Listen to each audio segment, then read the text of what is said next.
पवित्रता का अनुभव करती है। ऐसी जगत जननी गौ माता जी के अलावा कौन हो सकता है एक तत्व जहां पर सबकी पूजा हो जाए।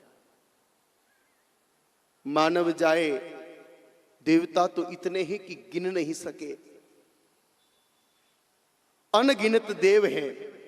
सबकी उपासना संभव नहीं, सबके दर्शन संभव नहीं, सेवा तो बहुत दूर की बात है। लेकिन जिस गौ के तन में सकल सृष्टि किसी न किसी रूप में समाहित है, सप्त समुद्र जिसके स्तनों में निवास करते हैं, जिनकी चरण रज ही अपार पवित्र है, जिसको धारण कर स्वयं ठाकुर जी आनंदित हो जाते हैं, ऐसी गौ माता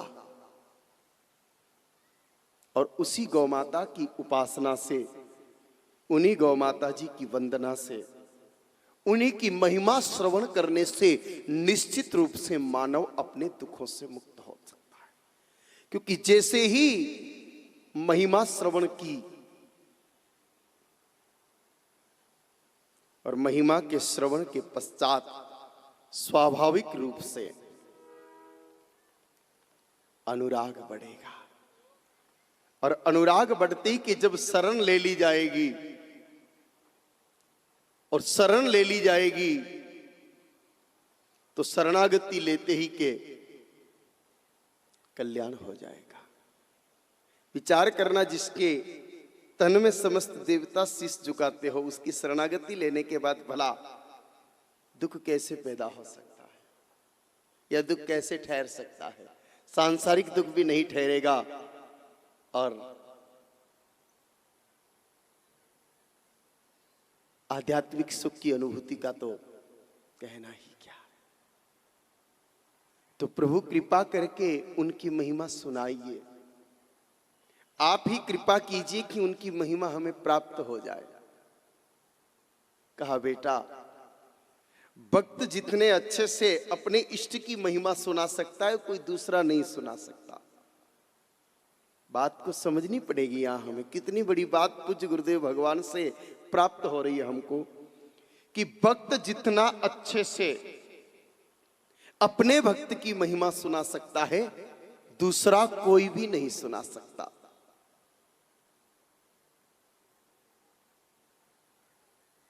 कहा, जो कन्हैया सदा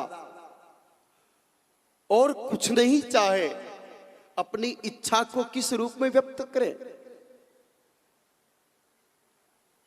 कि गावो मम अग्रतः सन्तु गावः सन्तु मम पृष्ठतः, गावो मम हृदयम नित्यम गवा मध्ये वसाम्यहम्। मैं सदा गौओं के बीच में ही रहूं, मेरी इष्ट सदा मेरे सामने रहे।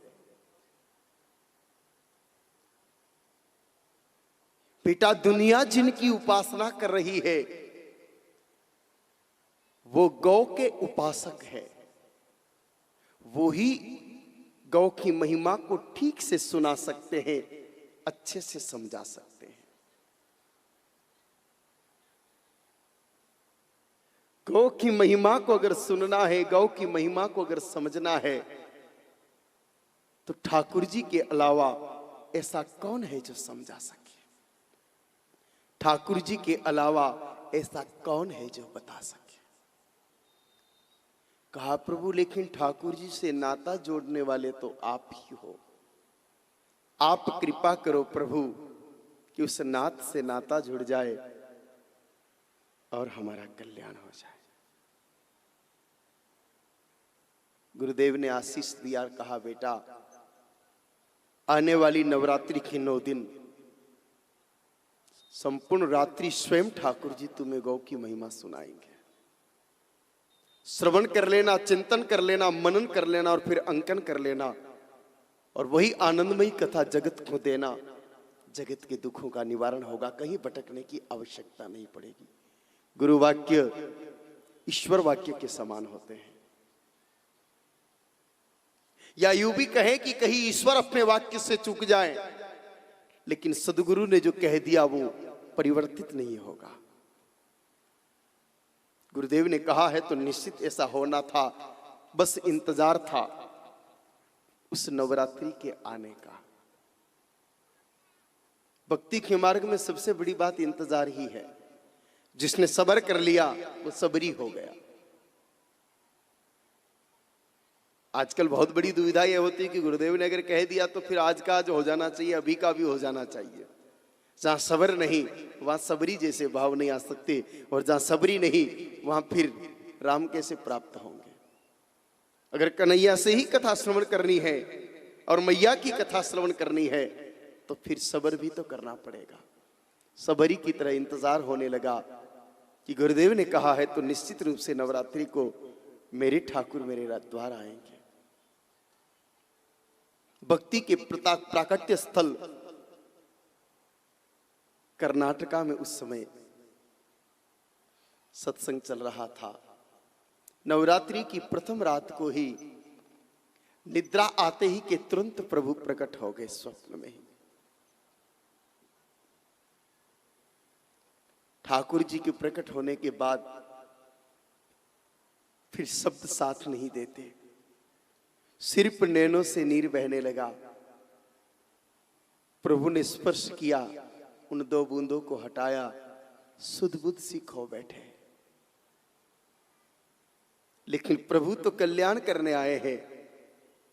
उसने बिना, गोविंद ने बिना समय गवाए कहा, बेटा तुम्हारी दुविधा यही है कि उस तत्व का चिंतन किया जाए जिसमें सब समाये हैं। आओ मैं उसी गौ की महिमा तुम्हें सुना करके जगत के कल्याण का मार्ग बताता हूं। कहा मैं स्वयं जिस मां की कृपा से आकाश से धराधाम पर आ सकता हूं, मैं स्वयं भूगर्भ में अगर छुपा हूं तो भी उसी मां की कृपा से भूतल पर आ सकता हूं। यूं तो मैं किसी के उदर में नहीं जाता, कोई जननी मुझे जन नहीं सकती। मैं राम बन करके आया तो भी जन्मा नहीं प्रकट हुआ, मैं कृष्ण बन करके आया तो भी जन्मा नहीं प्रकट हुआ। और ये तो आप सभी जानते हैं कि भगवान ने जन्म नहीं लिया। कौशल्या जी की कोख से भय प्रकट कृपाला दीन दयाला कौशल्या प्रकट हुए ना। कहा मैं यूं तो प्रकट हुआ अपनी लीलाओं में, लेकिन जब मां चाहे तो मैं उसके गर्भ में भी आ सकता हूं। गर्भ से लाना हो, भूतल से निकालना हो या साकेत से उतारना हो,